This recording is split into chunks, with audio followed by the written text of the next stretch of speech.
ಮಹಾಶಿವರಾತ್ರಿ ಹಿಂದಿನ ಕತೆ. ಹಬ್ಬದ ಆಚರಣೆ ಏಕೆ ಗೊತ್ತಾ?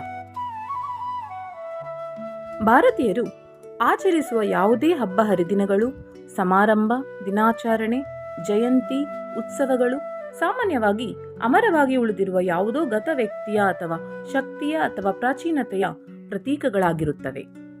ಹೀಗೆ ಹಿಂದೂಗಳ ಪ್ರಮುಖ ಹಬ್ಬಗಳಲ್ಲೊಂದಾದ ಮಹಾಶಿವರಾತ್ರಿ ಆಚರಣೆಗೂ ಹಿನ್ನೆಲೆ ಇದೆ. ಅನೇಕ ಕಥೆಗಳಿವೆ. ಶಿವನು ಪಾರ್ವತಿ ದೇವಿಯನ್ನು ವಿವಾಹವಾದ ದಿನವಾಗಿ ಶಿವರಾತ್ರಿ ಎಂದು ಹೇಳಲಾಗುತ್ತದೆ. ಅಲ್ಲದೆ ದೇವತೆಗಳು ಹಾಗೂ ಅಸುರರ ನಡುವೆ ಸಮುದ್ರ ಮಂಥನದ ನಡೆದು ವಿಷ ಉದ್ಭವವಾದಾಗ ಅದನ್ನು ಶಿವ ಕುಡಿದ. ವಿಷ ಗಂಟಲೊಳಗಿಂದ ಇಳಿಯದಂತೆ ಪಾರ್ವತಿ ಇಡೀ ರಾತ್ರಿ ತಡೆದಳು ಎನ್ನುತ್ತದೆ ಶಿವಪುರಾಣದ ಇನ್ನೊಂದು ಮಹಿಮೆ.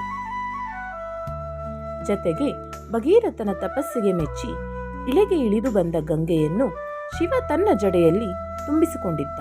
ಇದರಿಂದ ವಿಚಲಿತನಾದ ಭಗೀರಥ ಗಂಗೆಯನ್ನು ಭೂಮಿಗೆ ಹರಿಸುವಂತೆ ಶಿವನನ್ನು ಪ್ರಾರ್ಥಿಸಿದ. ಆತನ ಭಕ್ತಿಗೆ ಮೆಚ್ಚಿ ಶಿವ ಗಂಗೆಯನ್ನು ಹರಿಯಬಿಟ್ಟಿದ್ದು ಇದೇ ದಿನ ಎನ್ನುತ್ತದೆ ಪುರಾಣ. ಇನ್ನು ಶಿವನ ಆದಿ ಮತ್ತು ಅಂತ್ಯ ಹುಡುಕಲು ಹೊರಟ ವಿಷ್ಣು ಹಾಗೂ ಬ್ರಹ್ಮನಿಗೆ ಶಿವರಾತ್ರಿ ಎಂದು ಶಿವ ಲಿಂಗರೂಪಿಯಾಗಿ ದರ್ಶನ ನೀಡಿದ ಎಂಬುದು ಪ್ರತೀತಿ ಇದೆ. ಕೈಲಾಸವಾಸಿ ಶಿವನಿಗೆ ಶಿವರಾತ್ರಿ ಅತ್ಯಂತ ಪ್ರಿಯವಾದ ದಿನ. ಶಿವರಾತ್ರಿಯಂದು ತನ್ನನ್ನು ಪೂಜಿಸುವ ಭಕ್ತರಿಗೆ ತಾನು ವಿಶೇಷವಾಗಿ ಅನುಗ್ರಹ ನೀಡುವುದಾಗಿ ಸ್ವತಃ ಶಿವನೇ ಪಾರ್ವತಿಯಲ್ಲಿ ಅರುವಿದ್ದಾನೆ ಎನ್ನುತ್ತದೆ ಶಿವಪುರಾಣ. ಮಾಘಬಹುಳ ಚತುರ್ದಶಿಯ ರಾತ್ರಿಯೇ ಶಿವ ಪಾರ್ವತಿಯನ್ನು ವರಿಸಿದ್ದನಂತೆ. ಹೀಗಾಗಿ ಅಂದು ರಾತ್ರಿ ದೇವಾನು ದೇವತೆಗಳೆಲ್ಲರೂ ಜಾಗರಣೆ ಮಾಡಿ ಗಿರಿಜಾ ಕಲ್ಯಾಣ ವೀಕ್ಷಿಸಿ ಶಿವ ಪಾರ್ವತಿಯರಿಬ್ಬರನ್ನೂ ಪೂಜಿಸಿದರಂತೆ.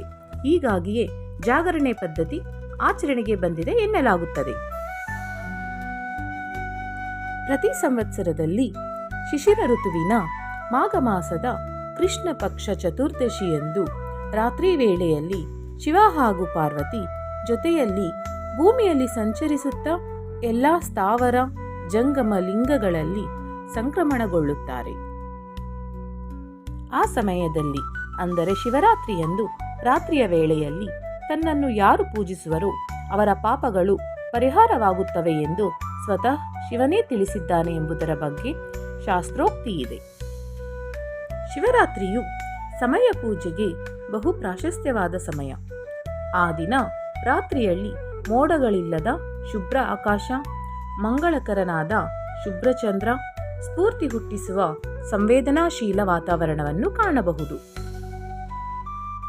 ಈ ಪರ್ವಕಾಲ ಪೂಜೆಗೆ ಪ್ರಶಸ್ತವಾದ ಕಾಲವಾಗಿದ್ದು ಅಂದು ಈಶ್ವರನ ಆರಾಧನೆ ಮಾಡಿದರೆ ಪಾಪ ಕರ್ಮಗಳನ್ನು ಕಳೆದುಕೊಳ್ಳುತ್ತಾನೆ ಎಂಬ ಪ್ರತೀತಿ ಸ್ಕಂದ ಪುರಾಣದಲ್ಲಿ ಉಲ್ಲೇಖವಾಗಿದೆ. ಹೀಗೆ ಮಹಾಶಿವರಾತ್ರಿಯ ಈ ಪವಿತ್ರ ದಿನದ ಮಧ್ಯರಾತ್ರಿಯಲ್ಲಿ ಶಿವ ಲಿಂಗ ರೂಪದಲ್ಲಿ ಆವಿರ್ಭವಿಸಿದನಂತೆ. ಹಿಂದೂಗಳಿಗೆ ಪ್ರಮುಖವಾಗಿ ಶಿವಭಕ್ತರಿಗೆ ಮಹಾಶಿವರಾತ್ರಿ ಉಪವಾಸದ ದಿನವಾದರೂ ಹಬ್ಬದ ಸಡಗರ ಮನೆ ಮಾಡುತ್ತದೆ. ಅಂದು ಪ್ರಾತಃ ಕಾಲದಲ್ಲಿಯೇ ಎದ್ದು ಸ್ನಾನ ಮಾಡಿ ಮಡಿ ವಸ್ತ್ರ ತೊಟ್ಟು ಉಪವಾಸವಿದ್ದು ಶಿವ ದೇವಾಲಯಗಳಿಗೆ ತೆರಳಿ ಶಿವಾರ್ಚನೆ ಮಾಡಿದರೆ ಮತ್ತು ರಾತ್ರಿ ಇಡೀ ಜಾಗರಣೆ ಮಾಡಿ ಶಿವನ ಪೂಜೆ ಮಾಡಿದರೆ ಎಲ್ಲ ಕಷ್ಟಗಳು ಪರಿಹಾರವಾಗಿ ಸುಖ, ಶಾಂತಿ, ಸಂಪತ್ತು ಲಭಿಸುತ್ತದೆ, ಪಾಪ ಪರಿಹಾರವಾಗುತ್ತದೆ ಎಂಬ ನಂಬಿಕೆಯೂ ಇದೆ.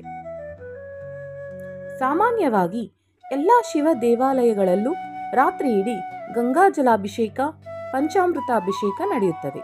ಗೋರೋಚನ, ವಿಭೂತಿ ಹಾಗೂ ರುದ್ರಾಕ್ಷಿ ಮಾಲೆಯಿಂದ ಶಿವಲಿಂಗವನ್ನು ಅಲಂಕರಿಸಲಾಗುತ್ತದೆ. ಪುಷ್ಪಗಳಿಂದ ಹಾಗೂ ಬಿಲ್ವಪತ್ರೆಯಿಂದ ವಿಶೇಷ ಅಲಂಕಾರದೊಂದಿಗೆ ಪೂಜಾ ಕೈಂಕರ್ಯಗಳು ನಡೆಯುತ್ತವೆ. ಮಹಾಶಿವರಾತ್ರಿಯಂದು ಬಿಲ್ವಪತ್ರೆಯನ್ನು ಶಿವಲಿಂಗದ ಮೇಲಿಟ್ಟು ಪೂಜಿಸಿದರೆ ಯಾಗ ಮಾಡಿದ ಫಲ ದೊರೆಯುತ್ತದೆ ಎಂದು ಹಿರಿಯರು ಹೇಳುತ್ತಾರೆ. ಶಿವರಾತ್ರಿಯ ಆಚರಣೆಗೆ ಪೌರಾಣಿಕ ಕಾರಣ ಅಲ್ಲದೆ ಶಿವರಾತ್ರಿಯ ಆಚರಣೆಗೆ ವೈಜ್ಞಾನಿಕ ಕಾರಣಗಳೂ ಇವೆ. ಸೂರ್ಯ ಮತ್ತು ಚಂದ್ರರ ಚಲನೆಯಿಂದಾಗುವ ಎಲ್ಲ ಕಾಲ ವ್ಯತ್ಯಾಸಕ್ಕೆ ನಮ್ಮ ದೇಹ ಹೊಂದಿಕೊಳ್ಳಬೇಕಾಗುತ್ತದೆ. ಈ ನಿಟ್ಟಿನಲ್ಲಿ ಈ ಹಬ್ಬದ ಆಚರಣೆ ಮುಖ್ಯವಾಗಿದೆ. ಈ ಸಮಯದಲ್ಲಿ ಚಳಿಗಾಲವು ಮುಗಿದು ಬೇಸಿಗೆ ಕಾಲವು ಪ್ರಾರಂಭಗೊಳ್ಳುವುದು.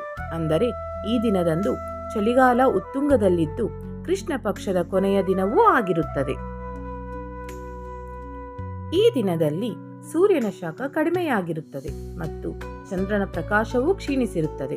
ನಮ್ಮ ಪೂರ್ವಜರು ಇದನ್ನೆಲ್ಲ ಅರಿತೇ ಹಬ್ಬ ಹರಿದಿನಗಳನ್ನು ಆಚರಿಸುತ್ತಿದ್ದರು. ಇನ್ನು ಈ ದಿನದಂದು ನಾವು ಮಾಡುವ ಶಿವನ ಪೂಜೆ, ಉಪವಾಸಗಳು ನಮಗೆ ತುಂಬಾ ಉಪಯುಕ್ತ. ಅಂದು ಪರಶಿವನಿಗೆ ನೀರಿನ ಅಭಿಷೇಕ ಮತ್ತು ಬಿಲ್ವಪತ್ರೆಯ ಪೂಜೆ ಮಾಡುತ್ತೇವೆ. ಬಿಲ್ವಪತ್ರೆಯಲ್ಲಿ ಉಸಿರಾಟದ ತೊಂದರೆ ನಿವಾರಿಸುವ ಗುಣವಿದೆ. ಬಿಲ್ವವನ್ನು ಲಿಂಗದ ಮೇಲೆ ಹಾಕುವಾಗ ಅದರ ವಾಸನೆ ನಮ್ಮ ದೇಹದ ಒಳಗೆ ಹೋಗುವುದು. ಶಿವಲಿಂಗವು ಕಲ್ಲಿನದಾಗಿದ್ದು ಅದರ ಮೇಲೆ ನೀರನ್ನು ಸುರಿಯುವುದರಿಂದ ಬಹಳಷ್ಟು ಶಕ್ತಿ ಹೊರಹೊಮ್ಮುತ್ತದೆ. ಅದೊಂದು ವಿಶಿಷ್ಟ ಕಲ್ಲಿನಿಂದ ಮಾಡಿದ ಶಿವಲಿಂಗವಾಗಿರುತ್ತದೆ. ಜೊತೆಗೆ ಪೂಜಿಸುವ ದೇಗುಲವನ್ನು ವಾಸ್ತುವಿನ ಪ್ರಕಾರ ಕಟ್ಟಿರುತ್ತಾರೆ. ಈ ಕ್ಷೇತ್ರದಲ್ಲಿ ಹೆಚ್ಚಿನ ಗುರುತ್ವಾಕರ್ಷಣೆವಿದ್ದು ಅದನ್ನು ಶಿವಶಕ್ತಿ ಎಂದು ಕರೆಯುವರು. ಇಲ್ಲಿ ಮಂತ್ರಗಳನ್ನು ಪಠಿಸುತ್ತಾ ವಿಶಿಷ್ಟ ಕಲ್ಲಿನಿಂದ ಕೆತ್ತಿರುವ ಲಿಂಗಕ್ಕೆ ನೀರಿನ ಅಭಿಷೇಕ ಮಾಡುವುದರಿಂದ ಸುತ್ತಮುತ್ತಲೆಲ್ಲ ಹೆಚ್ಚಿನ ಶಕ್ತಿ ಬರುವುದೆಂಬ ನಂಬಿಕೆ ಇದೆ. ಓಂ ನಮಃ ಶಿವಾಯ.